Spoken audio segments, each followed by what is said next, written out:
Who can tell what magic spells we'll be doing for us? And I'm giving all my love to this world, only to be told I can't see, I can't breathe, no more will it be. And nothing's gonna change the way we live, 'cause we can always take the never give. And now that things are changing for the worse, see, whoa, it's a crazy world we're living in. I just can't see the half of us, and bursting sin is all we have to give. You just.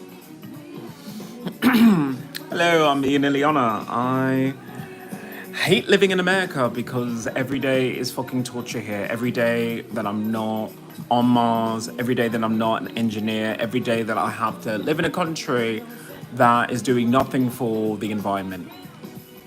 Thinking what a mess we're in. It's hard to know where to begin. We could slip the ties of every man has laid. Not every mother can choose a color of her child. That's not nature's way. But that's what this is yesterday. There's nothing left to do but pray. I think it's time to find a new religion. Well, but someone say synthesize another strain. Something in this future, so we have to keep going.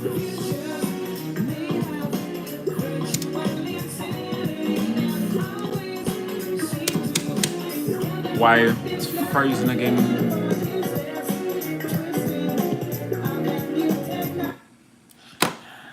Well, there goes that. Like, I'm so sick and tired of living here. Like, I really don't want to live in America. I want to live in the fucking forest. And if I can't get the forest, then I want Mars. Because I want fucking freedom. And I think other people do too. It's just they're fucking scared and they're just stuck in these ruts where it just becomes over and over and over again. Same thing over and over and over. Like, I feel sorry for the American farmer. The American farmer is just getting fucked around by the American government because the American government doesn't help them re-establish nitrogen in their soil. The American government doesn't help them with the insect or funguses or viruses that these crops get. That, you know, if you have a shortage, you have a shortage. But if you're a supplier, I mean, that's your entire livelihood.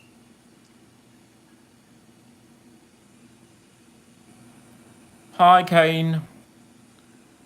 Nice to see you. So I thought I would sing some Freedom. I am so sorry to hear that, Brooke. My mother passed and it was heartbreaking. So let me see if I can sing something to make you feel better.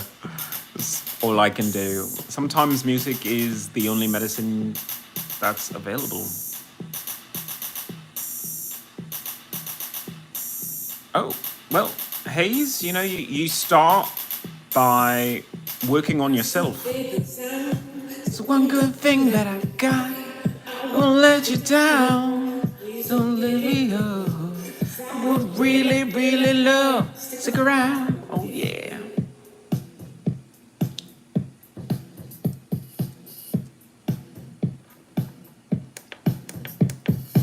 Heaven knows I was just a young boy. Didn't know what I wanted to be. Every little hungry schoolgirl's pride and joy. And I guess it was enough for me. In the race of a new face, a new goal, gotta win that race. I'm back on TV. We can play the game, it's not the same old way. We're gonna give me something happy. I think there's something you should know. There's something deep inside of me. Take back your picture in the frame. Hope you understand. Sometimes the clothes do not make the man. All we have to do now is take these lies and make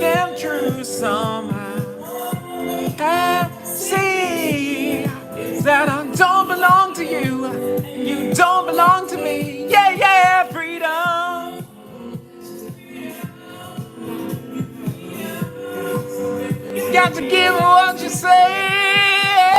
Freedom, don't give me up. Every day I will protest the American government who has failed America, failed American citizens, and failed the world by not being leaders in energy independence, leaders in environmental justice, and leaders in human rights. America violates human rights all the time, and the United Nations does nothing. So I protest every day through song. Freedom.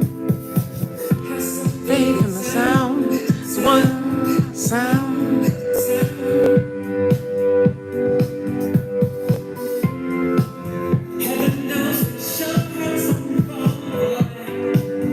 It's just a buddy and me.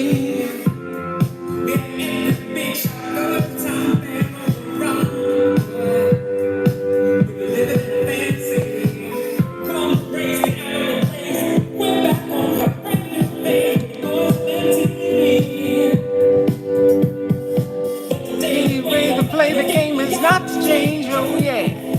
Gotta give me something happy. I think there's something you should know.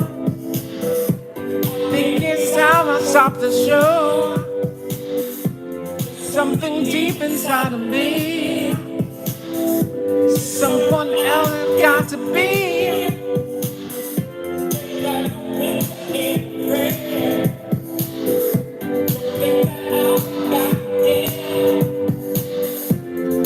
Hope you understand. Sometimes the clothes do not make the man. All we have to do now is take these lies and make them true somehow. That I don't belong to you, don't belong to me, yeah, yeah.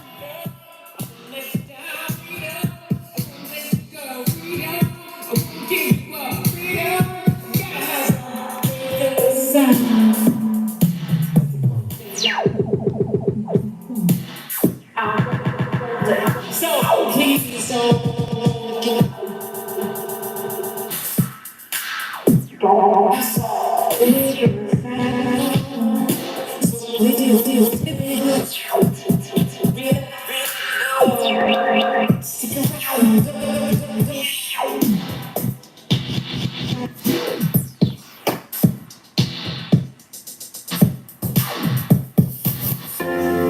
well, it looks like the road to heaven. It feels like the road to hell. But this is exactly the way it was buttered to life as well. If it's in the picture, everybody's got to sell. And you shake your ass and you notice fast. It takes a minute to last. That's what you get. That's what you get. That's what you get. That's what you get. That's what you get. That's what you get for changing your mind. All this time, just to understand. Sometimes the clothes do not make the man. Sing it with me now. All we have to do now. Take these lies, make them true somehow.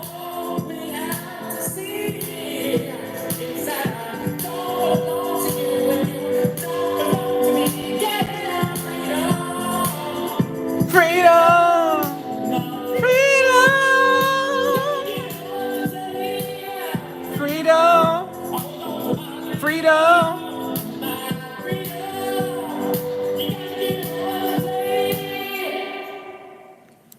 Got to give what you give, what you give, what you say. Yeah, you got to give what you give, what you give. May not be what you want from me, just the way it's got to be. Lose the face now. I've got to live. Yeah, I really do love that song. That was Freedom 90, originally by George Michael, but I did my version too.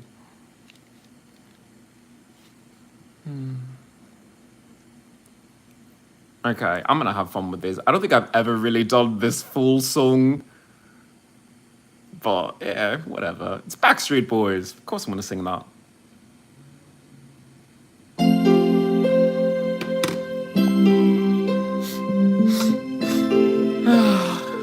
I miss the zeros and the 90s.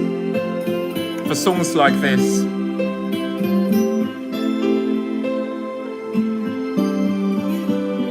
although loneliness has always been a friend of mine, I'm leaving my life in your hands.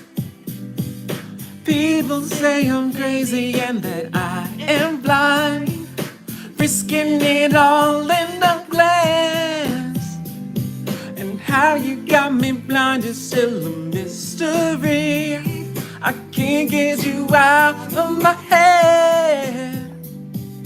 Don't care what is written in your history, as long as you're here with me. I don't care who you are, where you're from, what you did, as long as you love me. Who you are, where you're from, what you did, as long as you love me. Thing that you have said and done feels like it's deep within me. Ooh, ooh, ooh. Doesn't really matter if you're on the run. It seems like we're meant to be. Thank you, Luke. I don't care who you are, where you're from, what you did. And thank you, Don, for the like. Appreciate it. I love my fans. People coming in their chat and they're rude, but you know, they come and go. But my fans, they keep coming back. So that's what I do. I'll come back for you, just like you come back for me every time. Cool?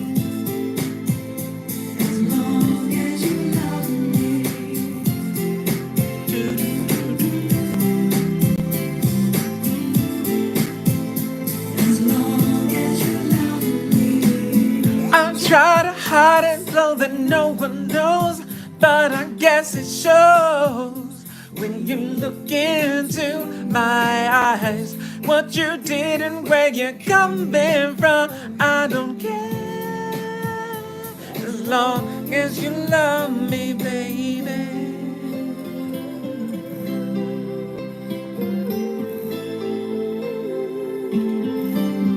I don't care who you are, where you're from, what you did, as long as you love me. Who you are, where you're from, what you did, as long as you love me. Of course, I'm fucking talented, I'm good looking, I don't have screaming kids in the background, I can afford to have a sound system. Of course I'm not straight. You're from, as long as you love me, as long as you love me, I don't care. Love my Backstreet Boys. Okay, well, you know, you're missing out. And trust me, everyone is a little bit gay, and those who say they're not are just fucking lying. All the hero worship that you do for sports players, all the hero worship you do for your favorite musician, your favorite Twitch streamer, your favorite guy. Guys have favorite guys. Girls admit that they have girl crushes. Guys, they hide behind bravado, but there's nothing more gay than anything a guy does. Watching football, you're watching grown men. Sorry, American football. Watching American football is literally watching grown men tackle each other. Watching rugby is watching men fight. Watching hockey is watching men fight. But American football, nah, nah. I mean, the uniforms themselves are fucking see through. It's just not. It's just not a sport. It just really isn't. It's homoerotic. and there's nothing wrong with that, but don't call that a sport. All right, I'm gonna sing some Phil Collins because I don't know, the song is just there.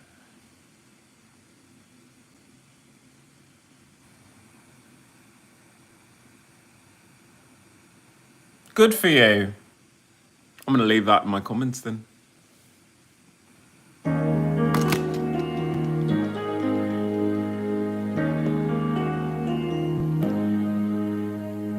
How can I just let you walk away? Let you leave without a trace. Oh, I hope you feel better after taking every breath with you. Ooh, you're the only one who really knew me. Oh, thank you for coming back, Aviation. I've been wondering what happened to you. I haven't really done that many lives, so just glad you're here now. And the pain, even shed the tears. You're the only one who really knew me at all. So take a look at me now, 'cause there's just an empty space, and there's nothing left here to remind me, just the memory of your face. And there's just an empty space, and you coming back to me is against the odds, and that's what I've got to face.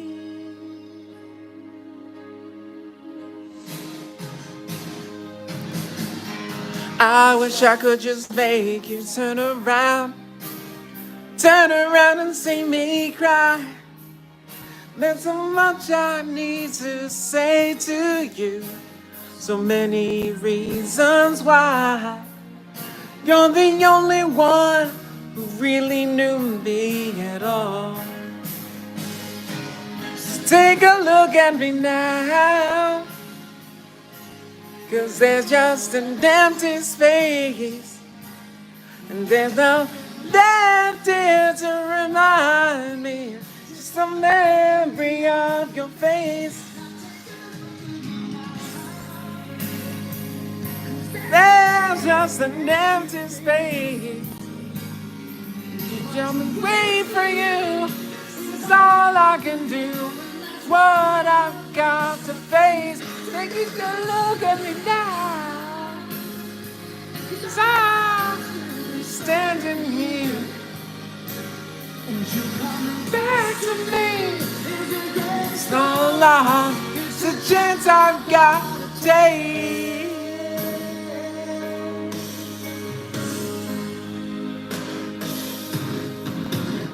Yeah, I mean, look, what am I gonna do? I mean, I'm being tortured by the American government, and I have to decide whether or not I want to go to another country and then tell the United Nations from another country of what America has been doing to psychologically torture, and then use chemical warfare in the form of air pollution to poison the less than wealthy, let's say, the people of color and minorities who aren't on major labels, who live in low income areas where they don't have the ability to be of a high enough elevation that the smog and smoke doesn't ruin their health.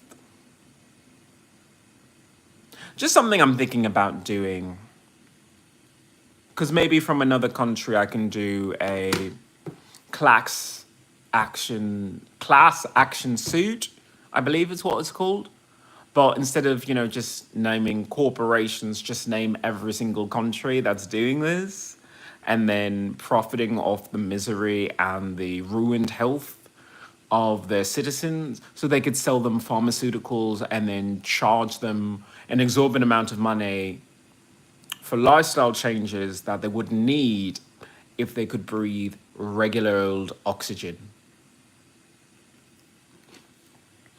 But that's just me. I'm a fighter. I don't give up throughout everything. I don't know that song. Why would you recommend that? I don't know that song. No, I don't know that song. Come on. Like what the hell?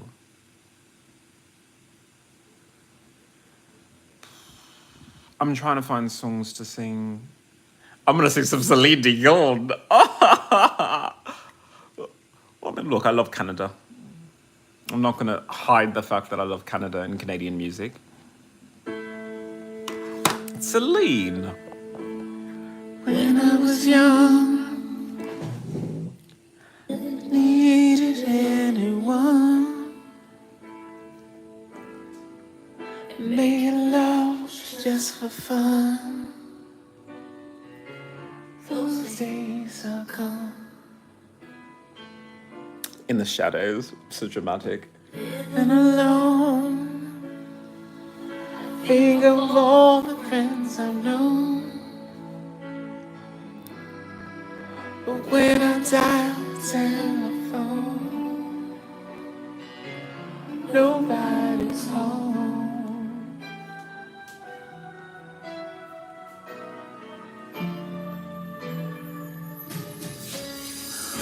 All by myself,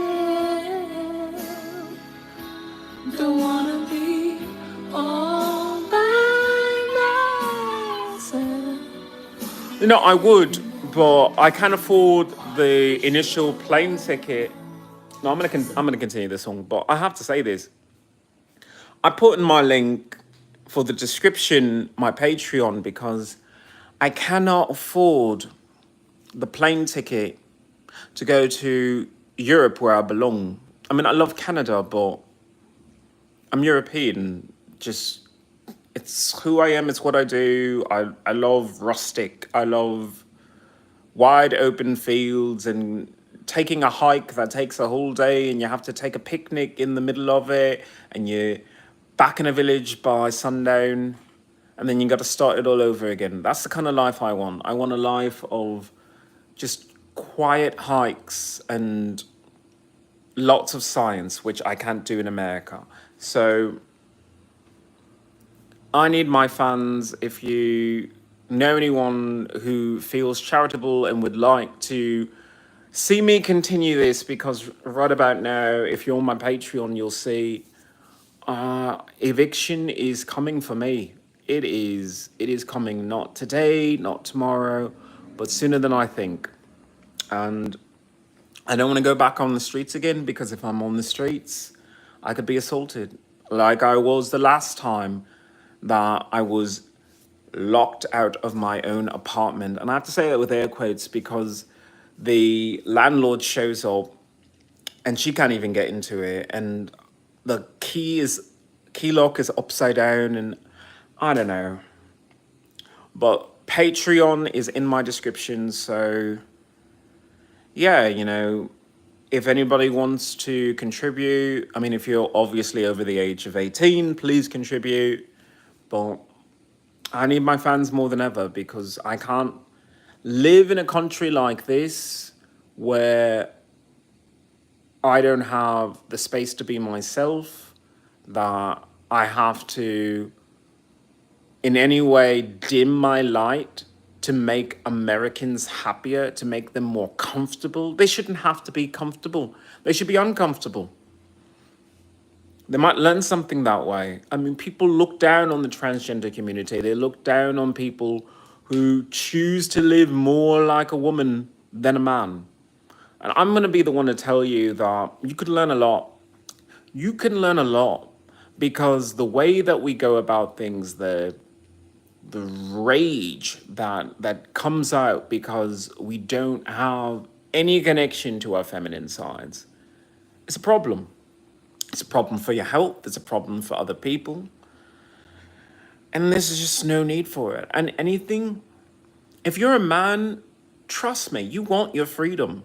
And you want to know your history because pants were not invaded. I'm sorry. Pants were invented in order to constrict and restrict manhood. They were not invented to show off your ass.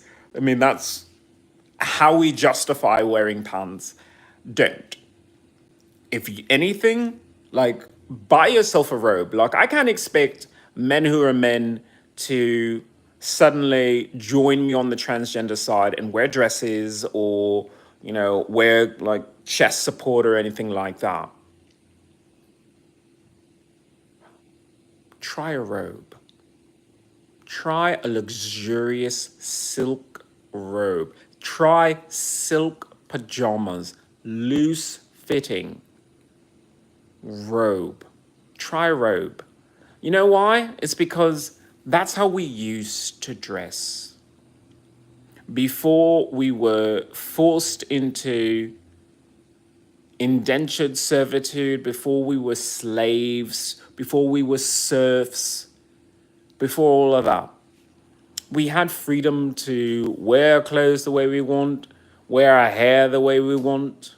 Men had long hair. In fact, to have short hair was considered weak.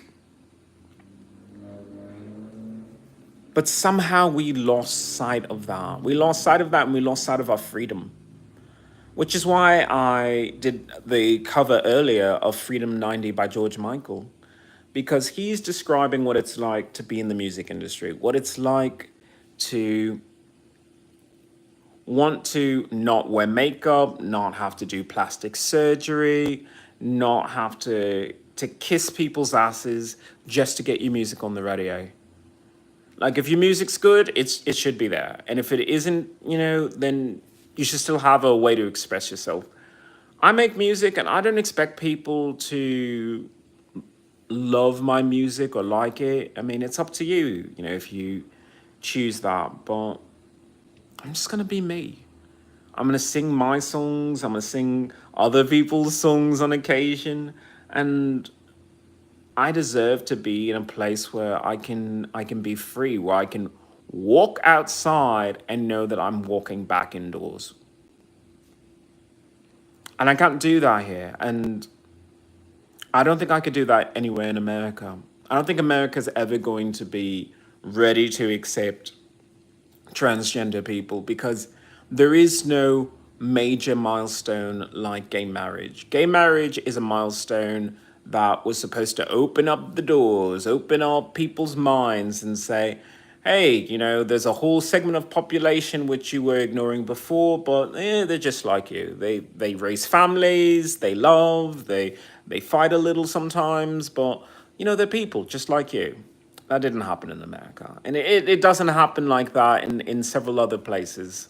So I shouldn't continue to live here. So I need my fans. I need anyone who is interested in seeing me continue these lives.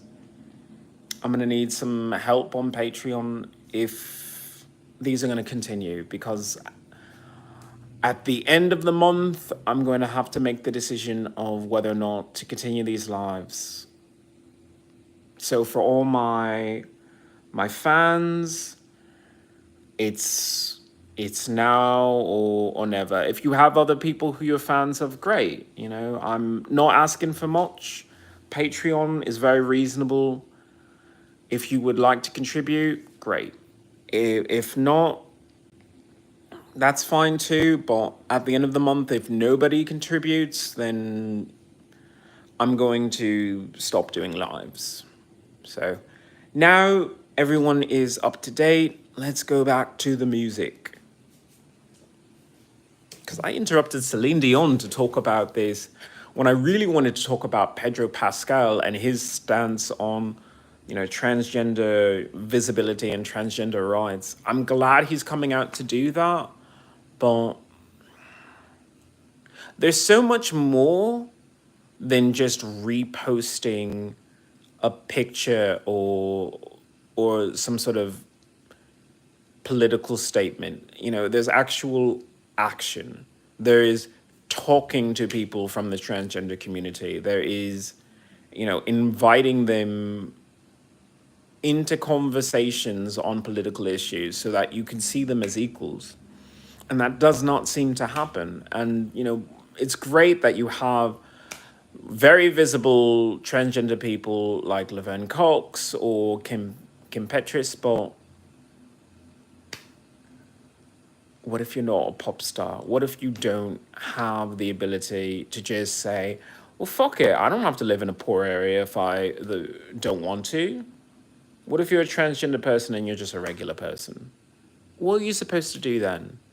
Because Pedro Pascal, saying that, yes, I don't even know. I have to, go into the specific photo, but he made a statement about, transgender visibility, and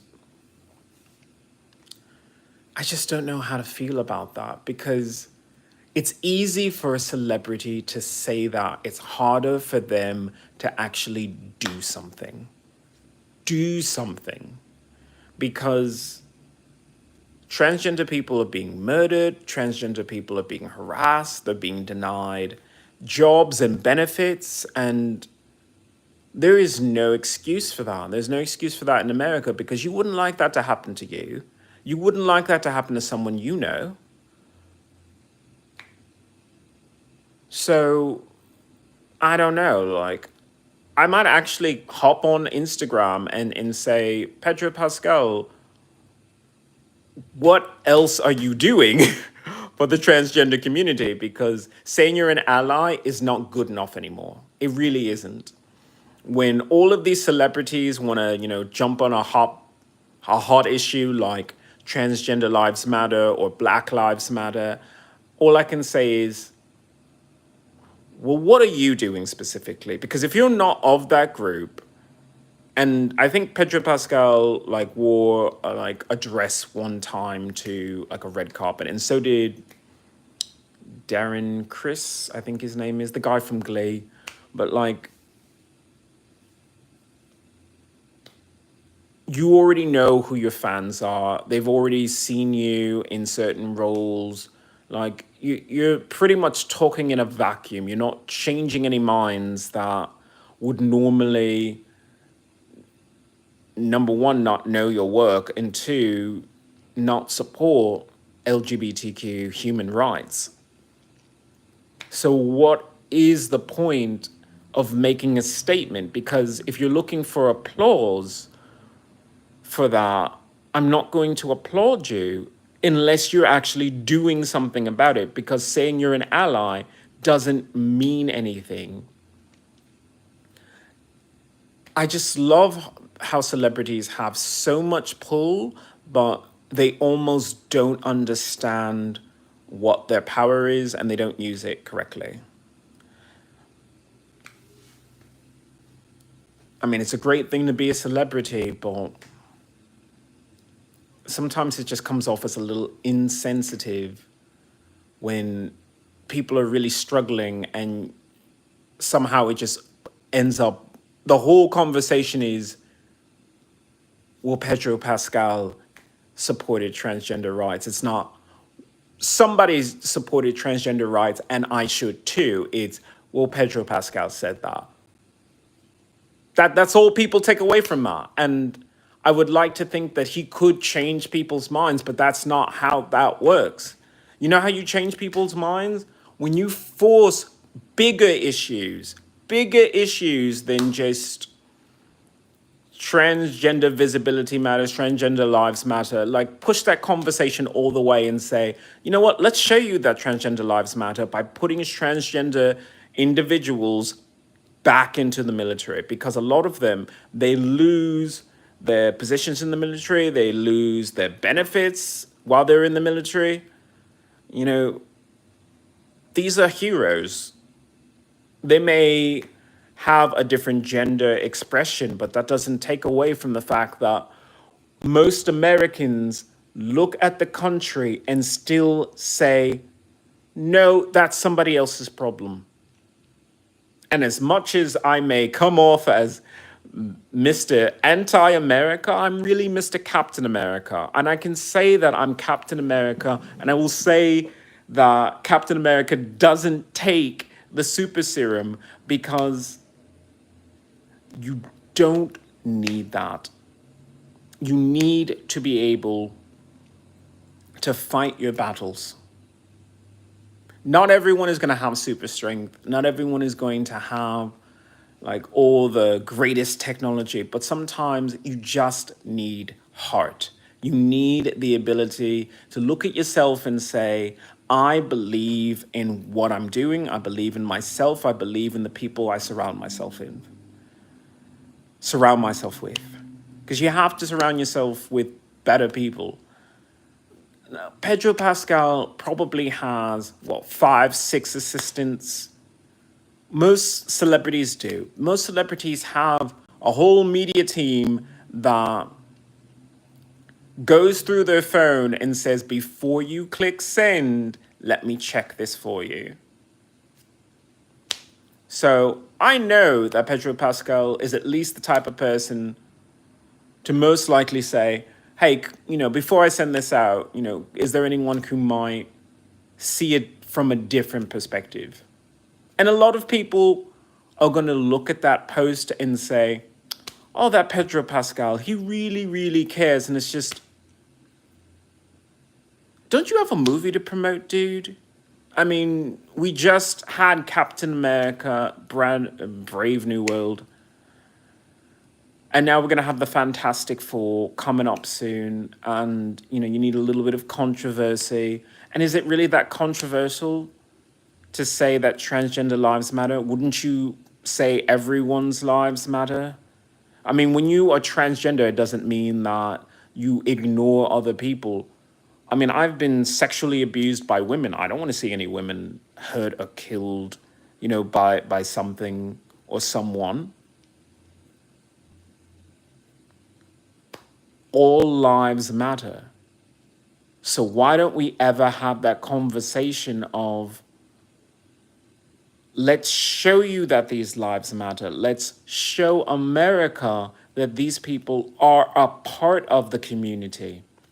And you can't seem to do that when you just put them on the television, because that's not enough. You need to put them in uniform. You need to send them to war along with everybody else. And like I said the last time, I need President Donald J. Trump to see reason. You can fight with governors, but you need to see reasons.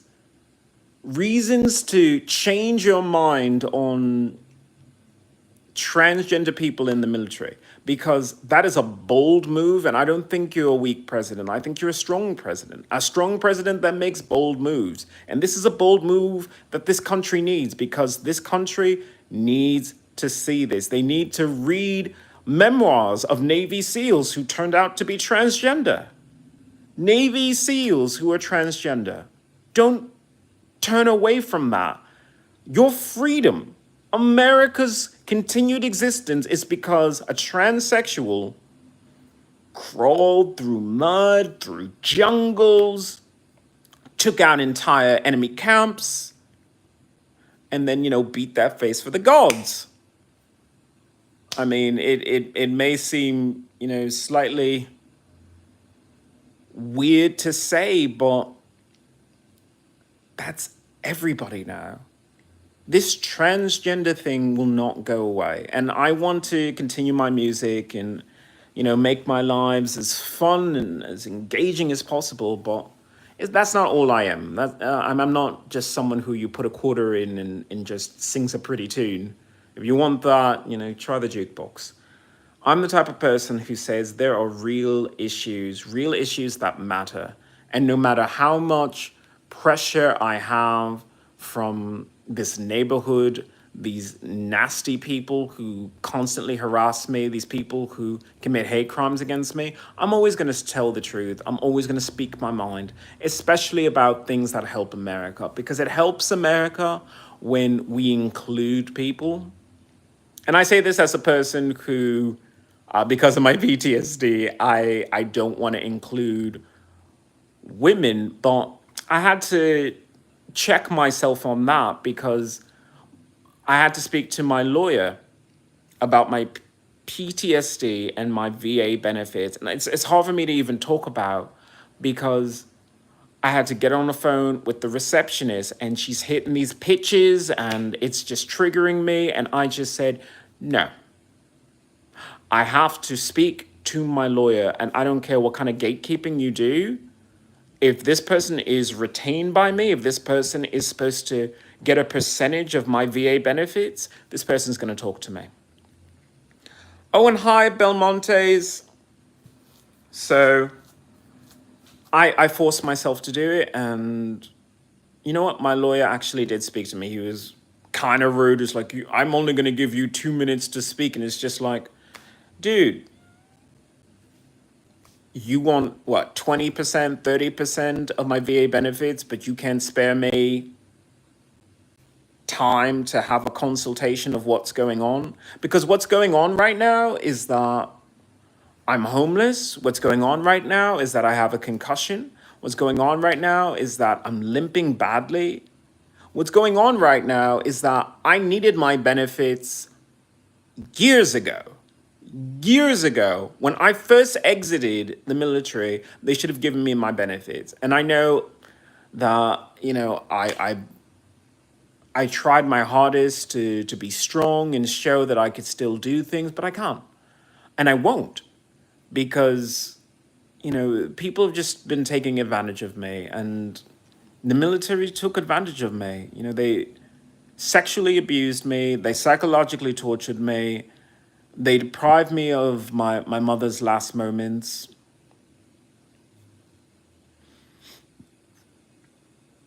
But even so, I refuse to let myself be consumed with hate. I spoke with LGBT, law clerks in order to pursue a hate crime case against the LAPD, the Sheriff's Department, LA Metro. And I know I'm probably mangling that sentence and all of the semantics of it. I don't care. At the end of that conversation, he asked me, "Are you racist?" And I said yes, but I didn't really want to. I didn't really want to, because I recognize that there is a difference. There is a difference between someone who is poor and taught to be like an animal, and then there's someone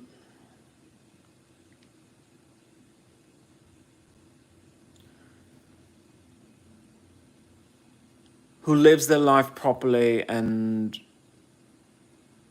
lives with honor. And I'm reading what you're saying, Dana. I don't trust the people that are supposed to help you obtain your VA benefits. Read everything that make it so difficult. Don't give up. Thank you for saying that. And honestly, I refuse to give up. And I know that I have this decision weighing me down of whether or not I want to continue living in America. Because if I live in America, I'm just going to be fighting and fighting and fighting. And I don't want to fight for America. I want to fight for the whole world. The amount of time that I'm trying to convince Americans to see reason. Hi, Gray. I'm trying to get people to see reason on environmental issues. Like, 5 forest fires break out in Los Angeles, and these people threw a party. These people said, "Hey, you're a superstar musician. How would you like to sing and dance on a stage while we put a telethon right behind you so we can raise money?" I'm like, raise money for what? Are you raising money for a bunch of humans who lost their homes? Are you raising money to repair the environment so that trees can get enough water so they don't dry out and turn into forest fires? Gray, your name is Dr. Flug. Okay, cool. Nice to meet you. It's something I have to think about. I want to go to a country that's willing to take it to the next level, because I can't live in this country that it just... I know America is one of the younger countries, not as young as maybe Israel, but it's a younger country. but the country feels old. The country feels like it's stuck in its ways, like the wheels are rusted and they don't turn anymore. Now, people can buy brand new cell phones and the latest gadgets, and there's always a brand new television show, something's shiny, but it's not the same exact thing as having your freedom, is it? It's not the same exact thing as having your health. I threw out my shampoo and conditioner because the chemicals in most of the products that we use are just bad for you. They're just chemical coloring and preservatives that, retain it for its shelf life so you could use it 10 years from now. And that's not what your body needs. Your body needs nutrition and it needs it fast.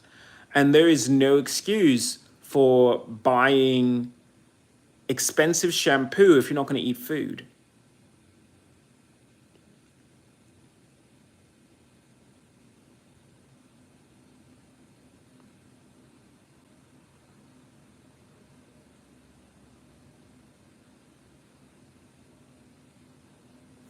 No, no. VA is always doing that. They're always goading you into just being angry all the time and being upset. And it's wrong. It's wrong to be tortured by your veteran affairs. Veteran affairs should be able to say, you were sexually abused, you deserve to have benefits so you could live by yourself. So you don't have to live with neighbors who try and break into your apartment. You don't live next to neighbors who commit hate crimes against you. It should be as simple as that. But, oh well. Well, Dr. Flug, I will try to remember your name. Thank you for coming into the chat. And Dana, you're absolutely right. And more than that, it's high fructose. High fructose syrup and sugar this and sugar that and just wax, and I don't know. The minute I stopped using shampoo and conditioner, like my hair is super wild, but it's super thick and healthy and strong. And it feels so good, like the texture of it. I know it's so soft now.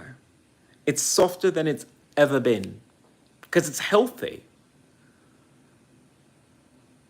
Every time I was using one of these expensive shampoos that are supposed to be wonderful, so much hydration, it was making my hair sick, it was making my scalp sick, it was making me sick.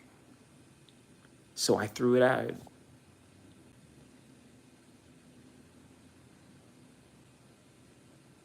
That's a strange thing to happen, but I'm not surprised. That biological terrorist event of COVID was used and manipulated by every government. They didn't want you to get healthy. They didn't want you to have a vaccine. They didn't want to try and eradicate the virus. They didn't want to try anything. They wanted to use this to its maximum effect. And the sad thing is, people don't care. People may have lost loved ones to COVID, and these are still people who aren't going to go to Senate hearing meetings. These are still people who keep buying American products.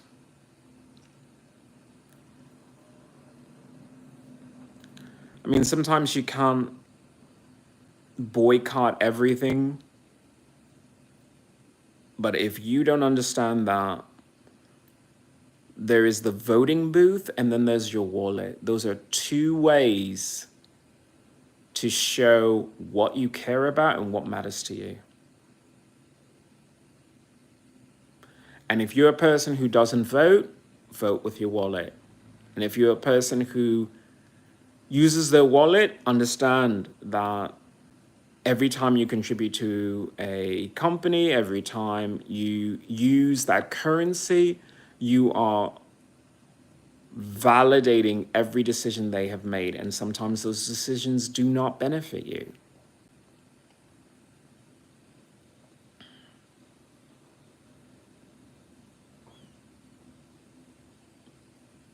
Oh, oh, well, yes, Jaden. I guess we're having a conversation, Dana and I, we're having a conversation about the health of the nation and how, if I may be as bold as to say, money doesn't solve everything. Sometimes money does make things worse. Because I have to say that there are lots of rich people who are hurting because they don't learn from poor people. They don't learn how to live a life of happiness. They don't learn how to live with other people. And they don't learn that their health should matter to them. Happiness is something that you sometimes cannot buy. And knowing which products to trust and when to see a doctor and say, you know what, I started this new product and now I have this rash. Maybe I should talk to my doctor about that. Because everyone loves to, oh, free sample of this, free sample of that. Oh, this shampoo, oh, it's on sale. Or, this soap is on sale. Or it's really, really cheap. And I can't afford anything else right now and I need to wash. I stopped using soap. And look at my skin. My skin is infinitely better. I mean, obviously, I don't sleep enough. And I'm super stressed and I'm not eating as well as I should. Except I do eat my vegetables. And I find a way to eat my vegetables consistently. And that's something that we don't talk about in America. We don't talk about health in America. We just don't. We have this conversation about how doctors are expensive and nutrition is interesting to talk about with kids when you use puppets. Cookie Monster should eat carrots instead of cookies because he's like a type 2 diabetic at this point. So we love to have those conversations. We don't have conversations about, well, we need to actually step in with farmers and say, hey, I'm an engineer. Let me help you. Hey, that crop doesn't grow there. Let me give you a new one that you could use. Hey, you're having problems with locusts? You're having problems with fungi? Well, cool. I could solve that for you super good. I'm a botanist. I'm a farmer. I'm an American farmer. And I'm stuck in LA. I can't understand that.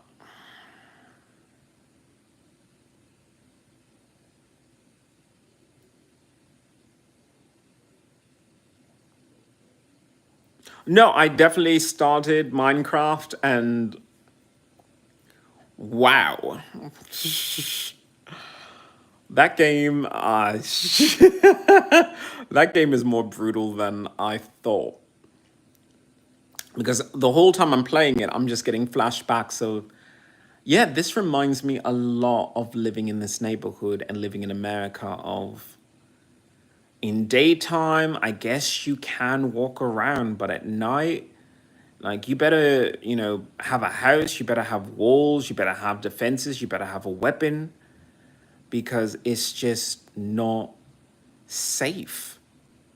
And I know that we built cities, we built towns and villages on this whole idea of if there's enough of us in one spot, we won't attack each other. Well, it's just not true. People get attacked all the time. what would actually help is if people stop living on top of each other.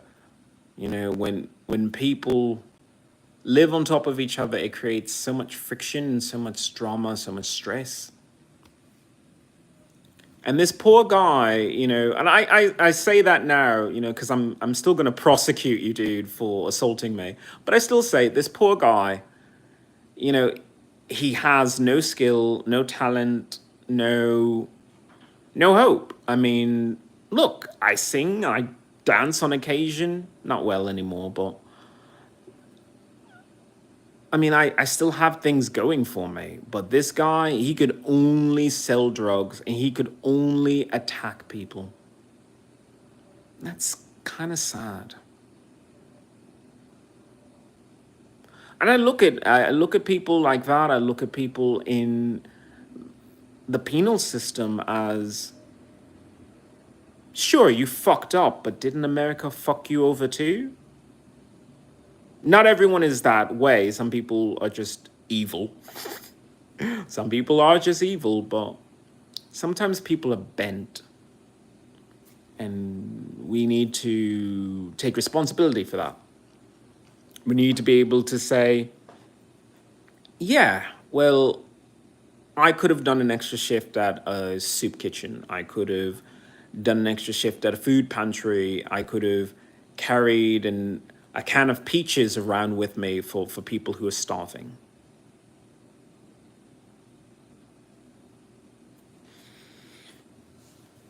I recently stopped my food stamps, and I'm at that point where I don't know if I really want to go back on food stamps, because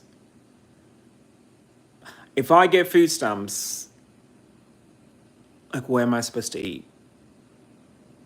I mean, I don't want to eat here, because if I eat here, I'm just being abused. Like right now, there's a woman outside with a megaphone and it's setting off my PTSD, and my blood pressure's through the roof. I'm so upset over that.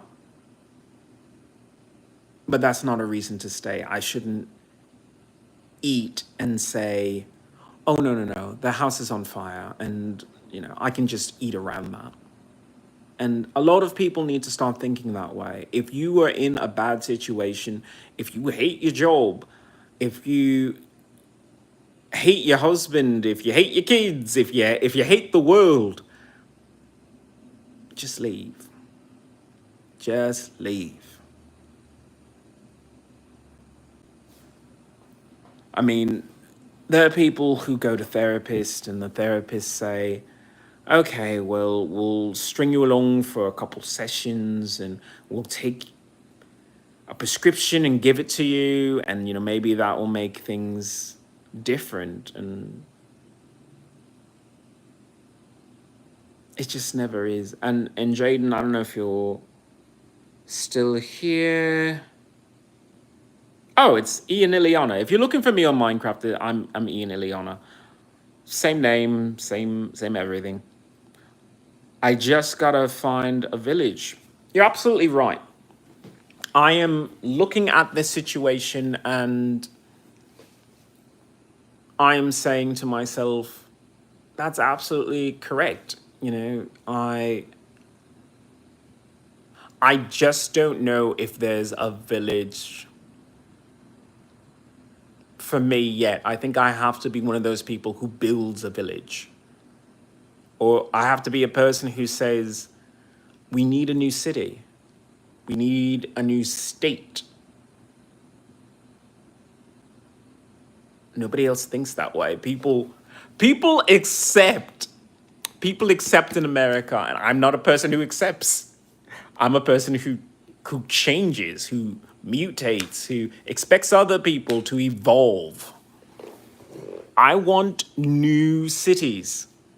Los Angeles is one of the last American cities. There hasn't been a new city since. America made it to Alaska and then said, we're done. They made it to Hawaii and said, we're done. And I'm not talking about just conquering the world, because honestly, American imperialism is not good for everyone. But where is that adventurous spirit? Where is that manifest destiny to do something new, try something new? Because I tell you who is trying something new and who isn't. Corporations are. Cupertino, Apple headquarters, is a city. People don't talk about it like it's a city, but it is. It's a corporate city. Google headquarters, corporate city. The latest technology, highly intelligent people, all living in one area, doing one job. That is kind of the future. That is the future that most of us want. I'm not saying I want to work for that kind of company because, quite frankly, I want to compete against them.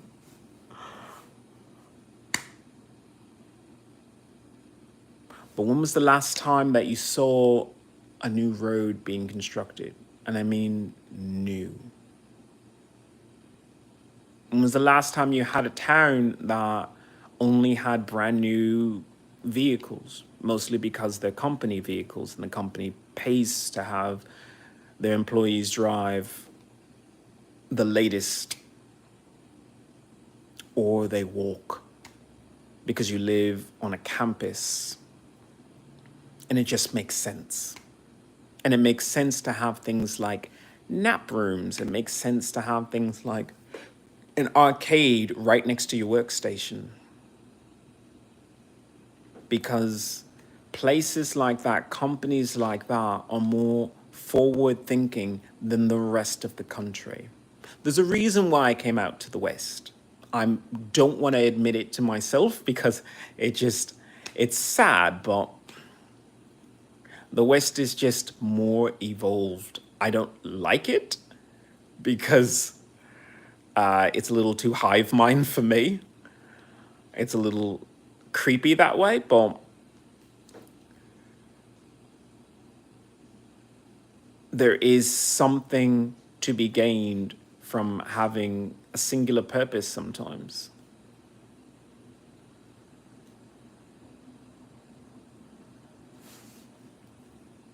So I don't know. I'm gonna keep doing lives for a week.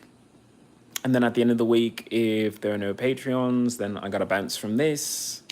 And I may have to leave California because I can't continue to live here. I have to see if there really is another opportunity to maybe save America from itself. And the only way to save America from itself is to admit that we have to change. We have to change American cities. We have to tell people there are alternatives to the LA, to the New York, the Miami, the Atlantas, the Denvers, the Dallases, the Austins.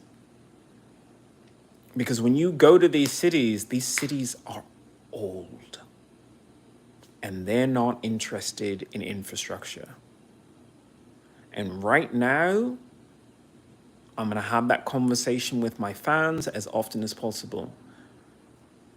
Right now, you have to start thinking long term. Do you want to be trapped in a city of millions of people who can get sick and then will do everything to infect you? Or do you want to live in a small, sequestered village where you have advanced healthcare and you know these people?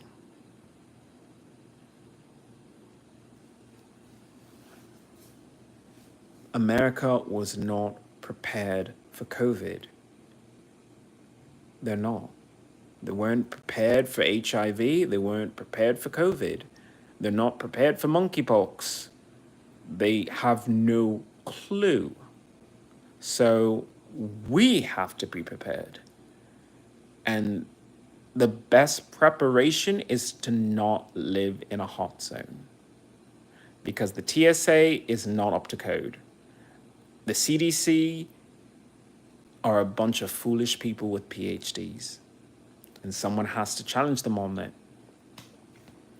I would love to lead that Senate hearing and ask them, what the fuck were you doing for those years? Because you couldn't form a vaccine. You couldn't come up with enough protocols for distance and sterilization of equipment and spaces and hands. You couldn't come up with anything. So we have to rise above. I call this podcast I Hate LA, Love Me Anyway, because no matter how angry I am, and I am angry that I have to live here next to a woman with a megaphone. But just as she's annoying and whatever, she has the right to do so, and I have the right as an American citizen currently to tell America that you are fucking yourselves out of the best future you're ever going to have by continuing to feed into the bullshit that you elect someone and they stand for what you stand for. You elect someone and things are going to change. If you're not willing to change, if you're not willing to talk to your fellow community and change things, it's just never gonna, it's never gonna be better. I keep going back to the forest associations that keep showing up in my Facebook feeds of, you know, support the forest this, support the forest that. The best way to support the forest is to move out of cities which hurt the forest, which divert water away from the forests that need them. To learn how to be more energy independent and to use renewable sources, that is how you save forests. I'm an environmentalist. I'm not going to stop being an environmentalist. I want to see change in America, and America is really old. I'm old, but America is old. But the people of America are still young. They can still change things if they change. We are young. We are young people of America, some of us who are in this chat right now.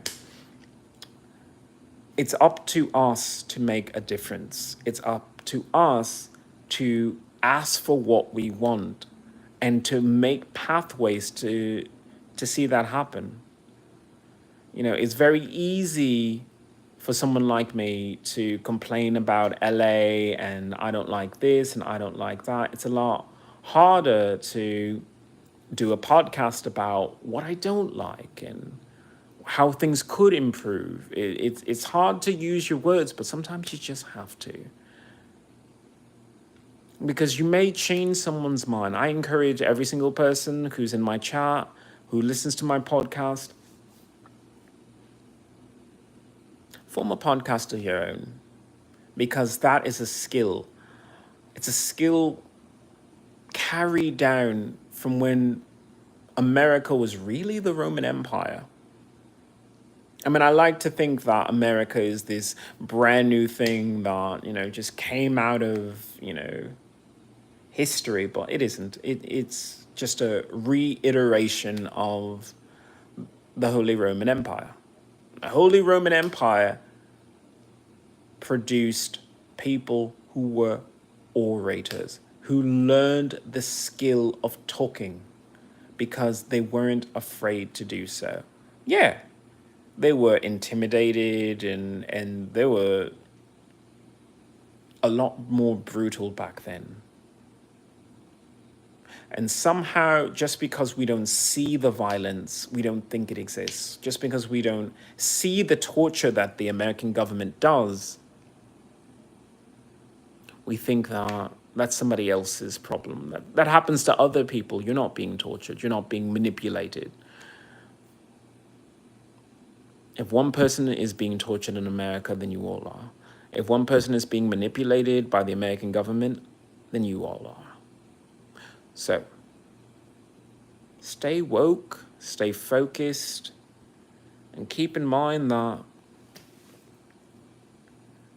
things can improve. I mean, I saw an advertisement, it was a joke from SNL of it gets better, but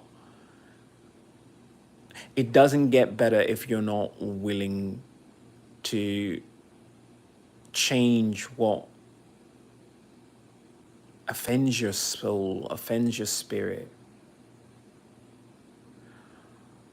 It's very easy as a person from the LGBTQ community to say, well, I'll move to the West Coast and I will be more accepted there. It's not the case. I was more accepted for who I am in Texas. In Texas, I was absolutely fucking hideous, but loved every second of it because look, I'm one of those transgender people. Like, I'll wear makeup with a full beard, I'll wear scantily, clad, like leather short shorts and just like live and display my body and love it. And guess what? No one said anything, no one did anything. I could walk the streets late at night and not a single problem. Was every day perfect? No. But it just goes to show that if you really are a liberal, sometimes you have to move into these red states, these states where people you think are uncomfortable with you, but underneath it all, they're just like you. You have more in common with them than you think. So I have to be more political. I have to be more vocal. I have to take time away from singing along to try and reach out to people and remind them that when you're an American citizen, you should never really give up your rights. You should always be safe and healthy and respected, but you should never give up your rights. So, no, Los Angeles owes me an apology. It owes me an apology for the hate crimes that I've endured here. They owe me an apology for all the fucking jump scares and psychological torture. And they owe me an apology for burning down California forests.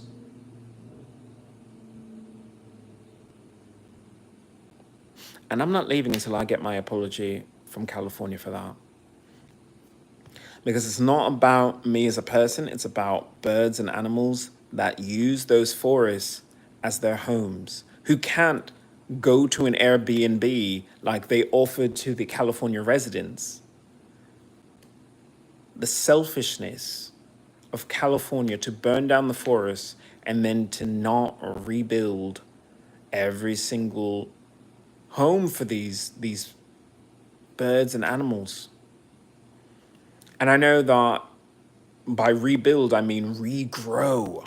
They need to plant more trees. They need to divert the river flow back to these forests, reestablish tributaries that have dried up because it's important. It's important to have trees that grow tall, that are well watered. That's what we want. We want our trees to be healthy. We want our people to be healthy. So I know that I piss people off here in California. I don't fucking care. I'm going to try my hardest to educate every last one of you on environmental issues and how change.org/clear LA smog could save your life. Those roads need to be changed. It's a small thing to do. It doesn't require changing your engine or changing which car manufacturer you prefer. You prefer oxygen. You can say that you're not an environmentalist, but I know you still breathe air. Sea Reason, California. Change.org/clear LA smog. It's a good deal. Clear the landfills, clean up your city, and keep those cars that are on it on these brand new roads in great functioning order. Because when you have asphalt and concrete, it will tear up those cars, and those cars pollute more because now you've damaged the filters, you've made the exhaust system dented, and it'll be it's a hazard. One more thing that you could avoid by just changing the roads. Change.org/clear LA smog. It is not healthy and it is not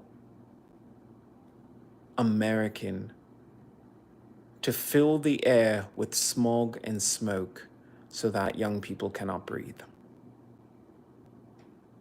It's just evil. So let's be better than that. Let's be good, decent people.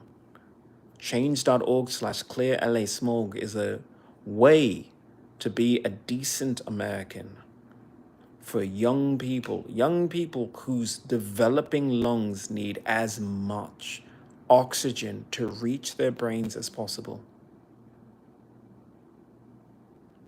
I'm an angry person. I dislike everyone and everything in this country. I'm still gonna try and fucking save you people out of pity. Not out of love, because, like I said, I've been sexually abused by the United States and psychologically tortured afterwards. So this isn't out of love. This is out of pity, because I don't think most Americans are aware of what is happening to them. I don't think most Americans are being told the truth by their doctors that it's the environment that gives them cancer. It's the environment that is ruining their health, that is ruining their marriages as they fight over their health. Oh, did your husband pack on some weight? Is your wife a little bit more frumpy than usual? Is she breathing enough oxygen? Is she getting enough exercise? Are you? It's a little hard when a 9 to 5 keeps you locked in an office, locked in a chair, and you can't go outside for food because if you're late, you might lose your job. And that kind of attitude of, we don't want Americans to exercise, eat well, or even see their families, is abuse. It's slavery. And I thought Abraham Lincoln freed the slaves.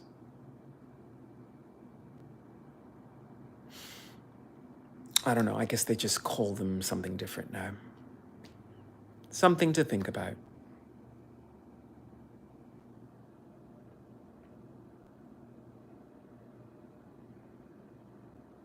Oh, thank you, Dana, for mentioning that. It's the education system.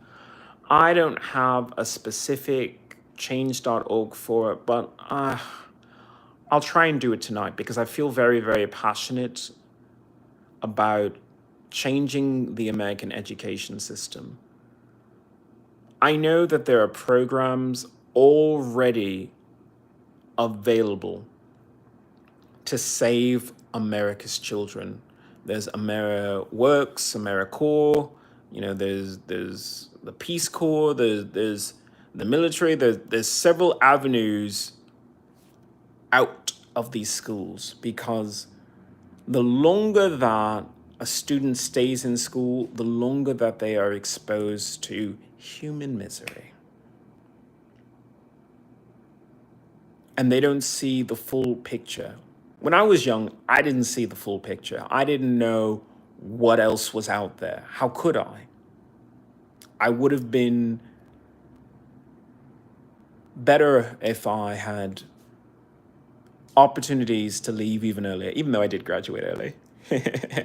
I graduated early, but most kids who are straight A students, most kids who are phenomenal actors or athletes or anything, they should be able to just say, give me a fucking GED and go fuck yourself. Give me a fucking piece of paper that says I don't have to report to you at fucking 8 o'clock ever again. Most kids need to know that they have those options, because those options have been there for decades. Decades. And most kids don't know. Most kids don't know that they don't have to sit in these high schools as ducks waiting to be picked off by either gun violence, drugs, or pregnancy. I say it as often as I can. If you are a fashion designer, a female fashion designer, and you like making clothes, and you're already getting good grades, do you want to see your life ruined by some high school idiot who wants to get you pregnant because it feels good, feels natural? And for some people, it's the miracle of life, and my life is so enriched by having that. But some people don't want that. Some people want their freedom, and that freedom should be, here's a diploma or here's a GED certificate, get the fuck out, go down to New York City and put yourself through Mercedes Fashion Week. Do that instead of going to prom. Because prom is a fucking trap. It has been a fucking trap to Americans for years. For years. That stupid tradition of prom. And I know that some people love it. Good for you. But if your birthday is actually, I'm sorry, not even your birthday, your conception day is prom night for your parents, that's a problem. Because what if your parents had different dreams? What if you have a different dream?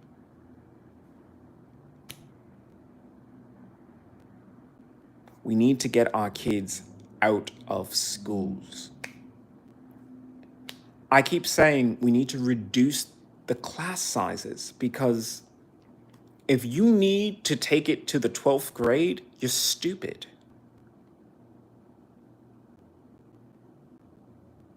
And that's okay. You might learn differently. You might be better at something else, but you're just not that good. You need to stay in that school for longer.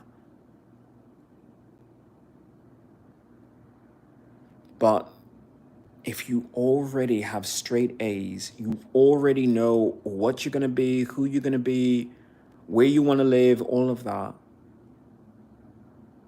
We need to stop damaging our young people by having them stay in school. They don't want to, their bodies don't want to, their minds don't want to.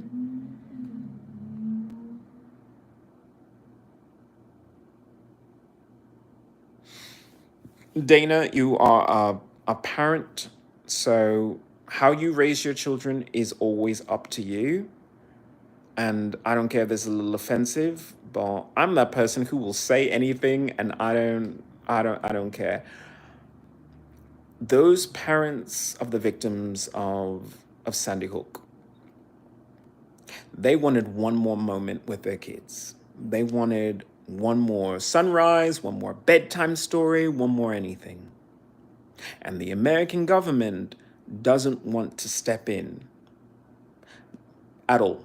They don't want to have a conversation on it. They want to go back and forth and conflate the issue by saying it's about gun rights. And I'm a second rights amendment adherent. I believe in the Second Amendment. So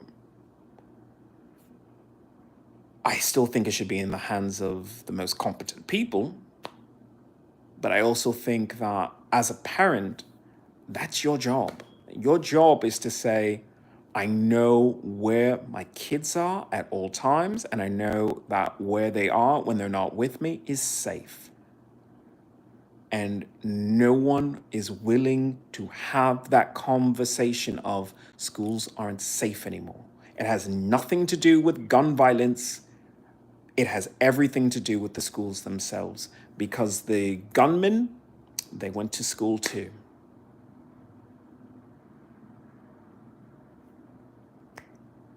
Schools produce geniuses and they produce horrible, horrible monsters. And if we're not willing to talk about changing the education system, then we're not willing to talk about saving lives. I'm an environmentalist. I really do wish that the time wasted in schools could be spent elsewhere, or that we could give people better options, give them the training they need, give them the help that they need. Like, if you're fat in fucking high school, what if your school said, let's help you with that? What if your school said, let's teach you some social skills, not just teach you how to recognize emotions. Let's teach you how to talk to people, how to lead a boardroom, how to run your own business, regain a sense of self-esteem that you may have lost going to a high school or going to an elementary school where you're bullied. And bullying is a huge issue, and it takes many forms. So I'm going to continue having these conversations, and I really do have to make a change.org petition for that, because how many businesses are looking for interns? How many businesses are looking to hire full-time employees straight out of high school?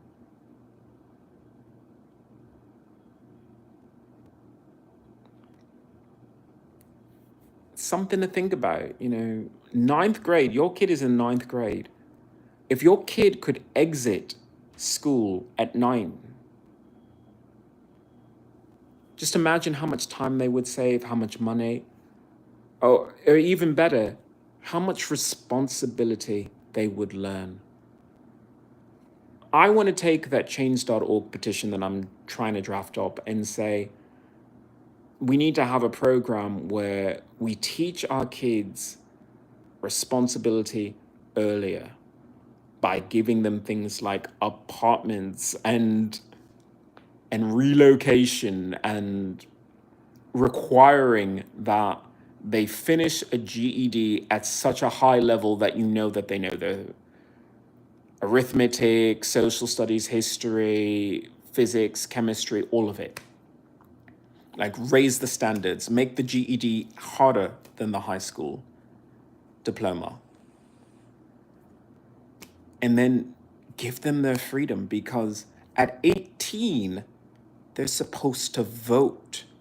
How can they vote when they have never been given responsibility? How can they vote when all they've known is the hurt and misery of living at home, going to high school, dealing with the drama there, and they haven't learned their place in the world and what matters to them? So I've got a bit of homework to do because I want to make that a nice petition because I really do feel like people should sign that because this whole idea of and I just have to be personal. I have to be personal because I want people to know my story of I have PTSD from military sexual trauma. I'm bisexual, I'm transgender, but I am bisexual. And my dream has always been to raise a family. Raise a family, well, you know, future leaders of America. But if I live in America and I marry someone or get someone pregnant in America, my partner might say to me, okay, well, I want to put them in public school in America. And even private schools are sometimes worse because the bullying is worse there. But I don't want to do that to my kids. I don't want my kids to suffer like I have going through the American education system. I want my kids to have the freedom to learn as much as possible and to choose when they want their freedom. If they want their freedom at 15, 16, I want to be that parent that says, I emancipate you. I would rather emancipate my own kids at 15, 16 than have them wait. Wait to be an adult. Wait to have property. Wait to have money. You know, I don't know what we're trying to teach our kids by saying emotionally and physically, you're an adult. You've gone through puberty, you've learned as much as you can in school already, you're an adult. But could you wait until it's more convenient for us to hear your opinions on things, even if your opinion really is necessary?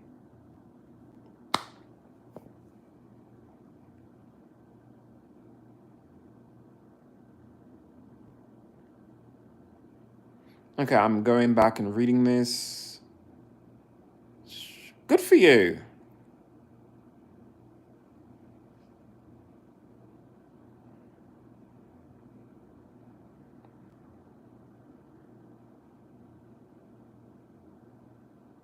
I'm so glad you said that. You know, I appreciate my fans for supporting free speech, and I support a parent's right to choose. If you want faith in your school, if you want evolution in your school, teach your kids.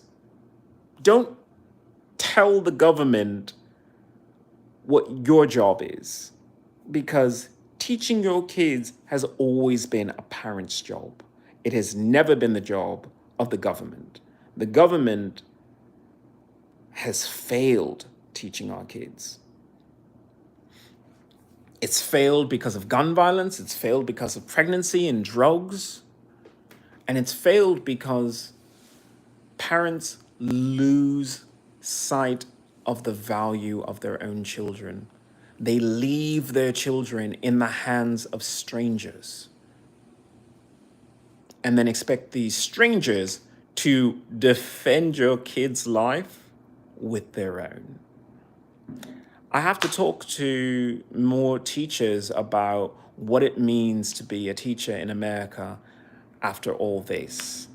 How, yeah, you might love your students and you may cherish every single one of them, but are they worth your life?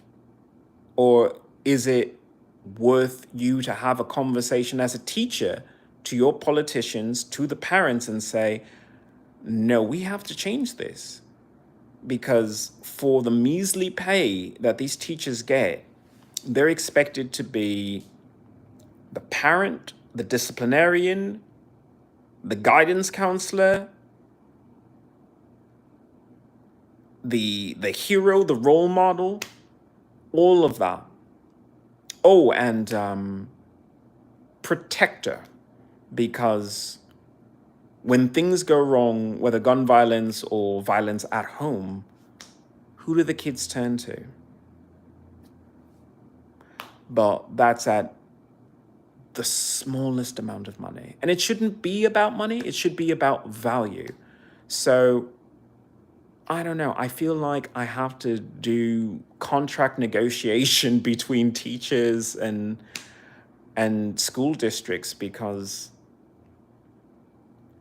I don't think that teachers are given enough. And maybe it's not about money. Maybe it's about intellectual freedom to pursue research products, or maybe to publish papers on their own, or to reach for higher education, reach PhD level. Just because you do secondary education doesn't mean that you can't learn at a PhD level.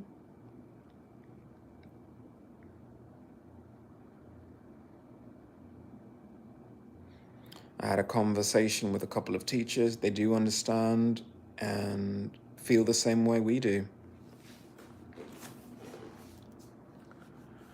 I feel super strongly about this issue because I want to be a parent, and I want to be a parent now while I can still chase after my kids and I kind of look the way that I do. So, they could see my smiley, happy face. And I can sing to them. I love singing to my own kids, or at least I will once I have them.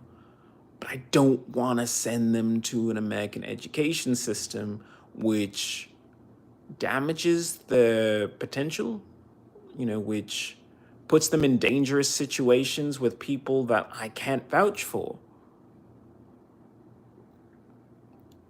It's one thing to have a play date with a neighbor that you've known for forever or a family friend. It's another thing to say, I'm going to send my love, my pride and joy to a community which I have no idea who is in it, what they're doing in it. Are they doing drugs? Are they not doing drugs? Are they having teenage sex? Are they not having teenage sex? Are the teachers, invested in teaching them right from wrong as well as what's on the curriculum? Like, that's a lot of pressure to have as a parent. But that's pressure that you still have to take on. You can't just give up your kids to the American education system and then say, well, I don't know where they learned that behavior from, or I don't know if they're coming home. And my pulse quickens when I think of that, because I say, all of these tragedies that happen in America can happen at any school because anyone could be pushed to that. So why do we keep pushing that? If you don't want to have a conversation on gun rights, have a conversation about education. Trump, I know, probably has his Secretary of Education by now. I don't know what they stand for. I don't know what the Secretary of Veteran Affairs currently stands for, but I'm not being served properly by not having my benefits. Because if I have my benefits, I can go places and talk to people in a way that makes sense with my PTSD, obviously. But these are conversations that need to be had in America, because it doesn't make sense to continue with the value of the dollar when the value of the dollar buys you a Happy Meal, but not an education you could be proud of.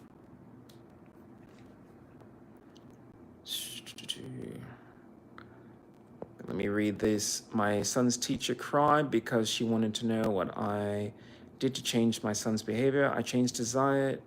She literally cried and wished that all parents would just do that one thing.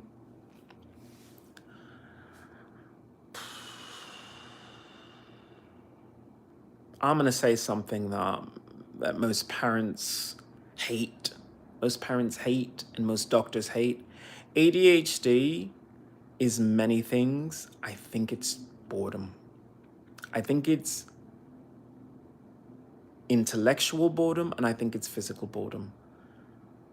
I think that when you hype your kids up on sugar, when you give them poor nutrition, when you don't allow them to exercise properly, they're going to act out because there's just that much energy within them. And I don't want to see a bunch of exhausted kids. I want to see kids that understand the value of hard labor. There are several classrooms that have class pets. There are several classrooms that have plant nurseries, things where, you have to, dig in the dirt. You got to, watch something grow, let it develop for over time. Learn to care, learn empathy. The after school programs where they do sports, I almost think that it's the other way around. I think that most athletes, they need to do their sports training before school.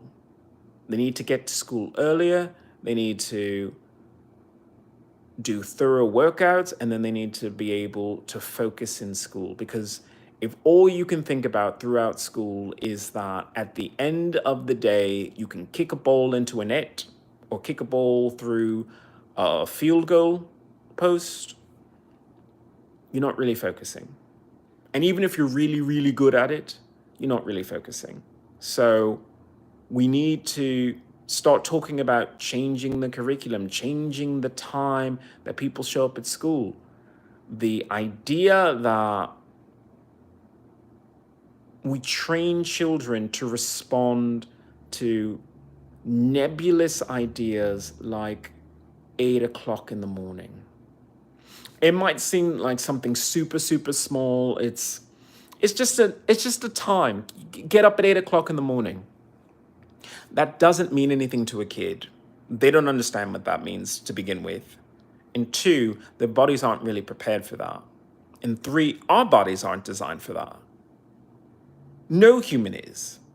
You're designed to go to sleep when you're tired and to wake up when you're well rested. Well rested. We wonder why kids act out. We wonder why kids are upset and they're hard to understand. It's because you're expecting a child with a developing brain who needs rest to get up at 8 o'clock in the morning, or even before that, 6 o'clock in the morning, to do what?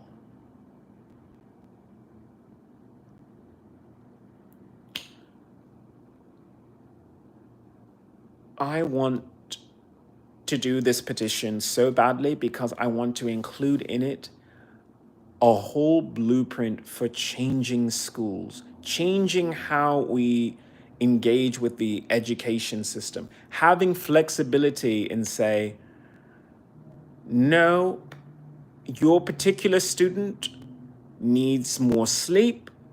Let them take that class later on. Let your kid come into school later in the day. As opposed to now your kid is coming to school earlier than their body is ready for. They're not absorbing anything. They're angry. They're irritable. Someone steps on their shoes. They get into a fight. And the fight causes them to be suspended. Little things like that just don't need to happen if you just recognize the fact that your body is not designed for something ridiculous like 8 o'clock in the morning. As a kid, as an adult, you shouldn't do that either. You should be able to say to your boss, the job is done when the job is done. I will get it done within a reasonable amount of time. You will allot me a reasonable amount of time to do that, but the job will be done when the job is done. And just end conversation there. The idea of, well, we'll pay you more if you work overtime. We'll pay you more if you work at night, so you miss your kids and miss doing homework with them, which, by the way, is your homework, not your kids' homework. These are conversations that I want to have with the PTA of whatever school district that my kid ends up in, because homework is not designed for kids. Homework is designed for parents. Parents to check and parents to do with their kids. And I will say it every time, when a kid does homework with their parent, they are learning to push through difficulty, and they are feeling encouragement from someone that they respect. And they understand some things like, sometimes your parents don't have all the answers. Sometimes your parent might come off as a complete fool at math or history or something like that. But the pursuit of the answer, the perseverance to say, I don't know the answer now, but I will, is something that you have to teach your kids. You have to teach them to pick themselves up and to keep trying. Even after my PTSD from military sexual trauma, I still tried to apply for the military because I wanted to be a doctor, specifically a Navy doctor. But they just fooled around with my paperwork. They didn't give me my DD 214, and well, that's out of the window. But that doesn't stop me from caring. That doesn't stop me from trying to take all of that empathy and that American patriotism and place it somewhere else, which is why I am very squarely in my position as the public health manager for California and America. It's not an elected position, it's a position I've given myself through this platform. But that's how everyone should think. You should think about public health, because if you have a healthy community, you're healthy. Let's see if I can go back and read some of this. Yes, boredom and chemicals in the food. I love being a chef and inventing new recipes and, making fresh food, and it's nice and hot and piping and everything. I understand that not everyone has that luxury, but nutrition does matter. And what you do is what your kids pick up. So it's like a muscle or a habit. If you want your kids to eat healthy, you have to eat healthy. If you want to train them to be wise, to make decisions about nutrition, you have to include them in the conversation. You have to explain why. You have to have that dialogue between the two of you of, it's not just because I say so, it's because it's what's best for you.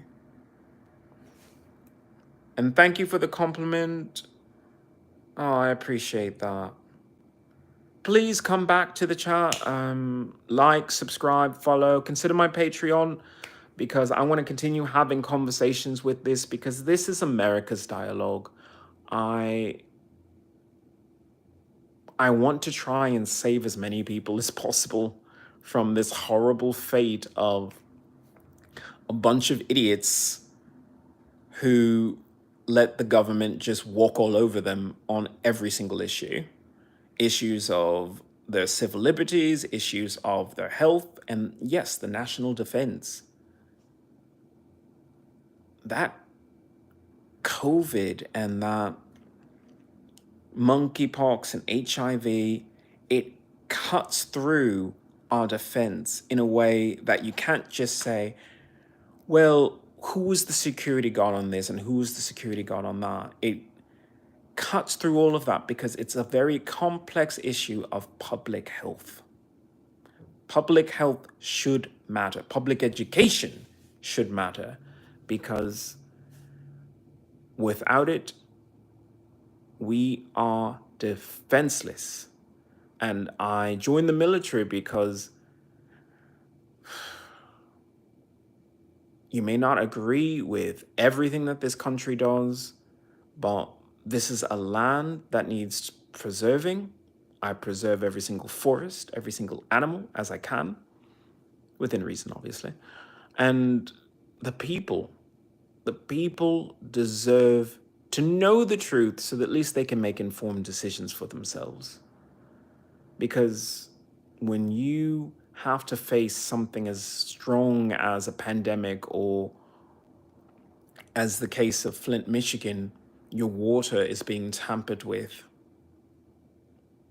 If you don't know what is going on, if you don't know that you're supposed to speak up about that, who will teach you that? So thank you to my fans for giving me the strength that I need to have another conversation about important issues outside of just being a really cool musician. I mean, what is the point of being an artist if your fans are hurting? That's what I think. This is Ian Iliana of I Hate LA, Love Me Anyway. I will look for you on another podcast. Podcasts are normally at 6 p.m. Pacific Standard Time, so try and find me then. Look forward to it. Bye.